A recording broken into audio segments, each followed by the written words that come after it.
18 जून की सुबह पुणे के पास लोहेगढ़ फोर्ट एक 26 साल का नौजवान केतन अग्रवाल 350 फुट गहरी खाई में गिर जाता है और उसकी मौत हो जाती है। शुरुआत में सबको बताया गया ये एक एक्सीडेंट था, फोटो लेते वक्त पैर फिसल गया। लेकिन कुछ दिन बाद पुणे रूरल पुलिस ने जो कहा उसने सबको हिला दिया। पुलिस के मुताबिक ये एक्सीडेंट नहीं था, ये एक प्लान की हुई मर्डर की स्टोरी थी और पुलिस का आरोप है कि इस प्लान के बीच में केतन की होने वाली वाइफ का नाम आया। लेकिन एक बात याद रखिए, ये सिर्फ अभी पुलिस के आरोप है। आरोपी गिरफ्तार हुए लेकिन दोषी साबित नहीं हुए। फैसला कोर्ट करेंगी। आइए पूरा केस शुरुआत से समझते हैं। नमस्कार दोस्तों, आप देख रहे हैं न्यूज एंड स्टोरी। रिपोर्ट्स के मुताबिक केतन विशाल अग्रवाल की उम्र लगभग 26 साल थी। वो पुणे के एक रियल एस्टेट फैमिली से थे और अपने फैमिली बिजनेस में डायरेक्टर थे। सबसे बड़ी बात, रिपोर्ट्स के मुताबिक केतन की शादी इसी साल होने वाली थी। एक नई लाइफ स्टार्ट होने वाली थी। सपने थे, प्लान्स थे, फ्यूचर था। 18 जून को केतन अपने होने वाली वाइफ और कुछ दोस्तों के साथ लोहेगढ़ फोर्ट गए। ये फोर्ट पुणे के मावल एरिया में है और ट्रेकिंग के लिए काफी मशहूर है। शुरुआत में ये एक नॉर्मल आउटिंग जैसा लगा,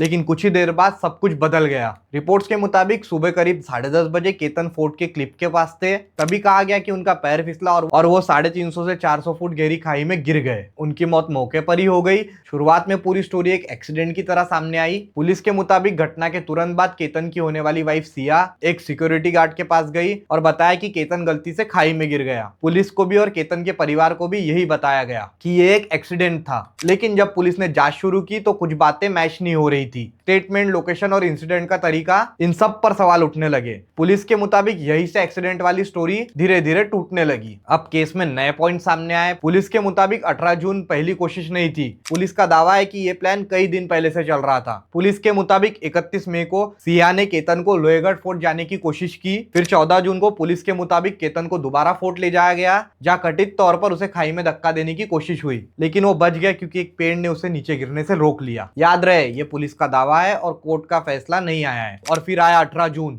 पुलिस के मुताबिक सिया ने केतन को एक बार फिर लोहेगढ़ फोर्ट बुलाया, इस बार बर्थडे सेलिब्रेट करने के नाम पर। पुलिस के आरोप के मुताबिक बर्थडे प्लान के पीछे एक बड़ा प्लान छुपा था। पुणे रूरल पुलिस का दावा है कि केतन की मौत एक प्लान मर्डर था, एक्सीडेंट नहीं। पुलिस ने इस केस में कुल 8 लोगों पर मर्डर का केस दर्ज किया और 2 मेन आरोपियों को गिरफ्तार किया। पुलिस के मुताबिक आरोपी है सिया गोयल, उम्र 20 साल और चेतन चौधरी, उम्र 22 साल। याद रखिए, ये पुलिस के आरोप है। दोनों गिरफ्तार हुए हैं लेकिन दोषी साबित नहीं हुए। अब सवाल, पुलिस के मुताबिक वजह क्या थी? पुलिस का दावा है कि सिया शादी के लिए रेडी नहीं थी और पुलिस के मुताबिक वो केतन को अपने दूसरे रिलेशन के बीच रुकावट समझ रही थी। पुलिस का कहना है कि एक प्रोफेशनल पहचान धीरे धीरे क्लोज रिलेशनशिप में बदली और यही से इस केस की स्टोरी जुड़ी। पुलिस के मुताबिक सिया ने केतन को लोहेगढ़ फोर्ट तक लाया और वहां चेतन पहले से मौजूद था। पुलिस का आरोप है कि पहले केतन को धक्का देने की कोशिश हुई और जब वो प्लान पूरा कामयाब नहीं हुआ तो प्लान भी यूज किया गया। लेकिन ये सब अभी जांच का हिस्सा है। कोर्ट में सबूत रखे जाएंगे और फाइनल फैसला कोर्ट करेंगी। अब सवाल है, पुलिस एक्सीडेंट वाली स्टोरी के पीछे कैसे पहुंची? पुलिस के मुताबिक सबसे बड़ा क्लू मिला सीसीटीवी फुटेज से। फुटेज में एक हुडी पहना हुआ पर्सन केतन और सिया का पीछा करते हुए दिखा। गर्मी के मौसम में हुडी पहना हुआ इंसान पुलिस को सस्पिशियस लगा। पुलिस के मुताबिक बाद में उस पर्सन की पहचान चेतन चौधरी के रूप में हुई। रिपोर्ट्स के मुताबिक लोनावाला रूरल पुलिस स्टेशन और लोकल क्राइम ब्रांच की टीम ने टेक्निकल एविडेंस के बेस पर चेतन से क्वेश्चनिंग की। पुलिस के मुताबिक यही से केस के पॉइंट जुड़ने लगे। पुलिस ने सिया और चेतन पर मर्डर और क्रिमिनल कॉन्स्पिरेंसी यानी मर्डर का प्लान बनाने का केस दर्ज किया। रिपोर्ट्स के मुताबिक दोनों आरोपी सिया और चेतन मावल कोर्ट में पेश किए गए। कोर्ट ने उन्हें 29 जून तक पुलिस कस्टडी में भेज दिया ताकि पुलिस आगे की जांच कर सके। पुलिस का दावा है कि क्वेश्चनिंग के दौरान दोनों ने कथित तौर पर जुर्म कबूल किया। लेकिन यहाँ एक इंपॉर्टेंट बात समझिए, पुलिस के सामने दिया गया कन्फेशन कोर्ट में अपने आप फाइनल प्रूफ नहीं होता। कोर्ट सबूत देखेंगी, गवाहों को देखेंगी और फिर फैसला देगी। इस केस का सबसे दुख भरा हिस्सा केतन का परिवार है। मीडिया रिपोर्ट्स के मुताबिक केतन के पेरेंट्स ने कुछ बातें सामने रखी। एक स्टोलन पासपोर्ट, एक कैंसिल हुई बाली ट्रिप और एक दर्द भरी लाइन, अगर शादी नहीं करनी थी तो वो मना कर सकती थी। यही लाइन इस केस का इमोशनल सेंटर है, क्योंकि एक परिवार ने अपना बेटा खो दिया।